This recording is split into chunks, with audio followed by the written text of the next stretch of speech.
Successful po ang pag-activate natin dito sa remote natin na bago. Ito po yung lumang code, bagong code. Ngayon, ang gagamitin natin sa pag-disable kahit itong lumang code, pwede na yan. Yan. Ngayon, ang gagawin natin, ipipress natin to, long press natin hanggang sa mag-slow blink.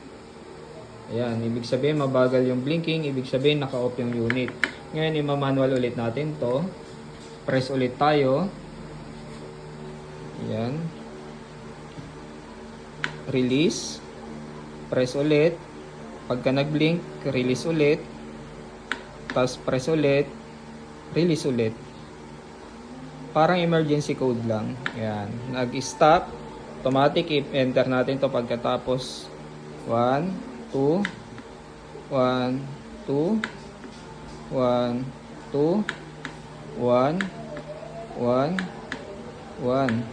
Pagka ganyan, ang gagawin natin, 5 pindot tayo sa ignition, sunod-sunod. 1, 2, 3, 4, 5. Pagka tumunog siya, long press natin dito, pass blink, tapos diinan natin tong ignition hanggang sa mag-blink yung key icon. Yan. Pagka nag-blink yung key icon, i-long press mo ulit dito hanggang sa mamatay naman yung key icon.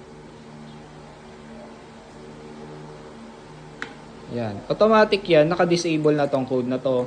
Ngayon, iti-testing natin. Okay. Manual ulit natin para makasure tayo na naka-disable. Off muna natin to. Slow blink. Ayan. Yan. Manual ulit natin para ma-sure na nawala.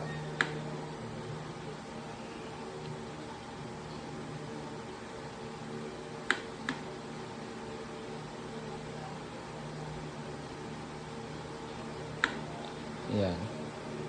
Automatic to mawawala pati yung remote niya. 1, 2, 1, 2, 1, 2, 1, 1, 1. Automatic magbiblink na siya. Ibig sabihin naka-disable na talaga to. Ganun lang kadali mga bossing. Salamat sa pag-order nyo.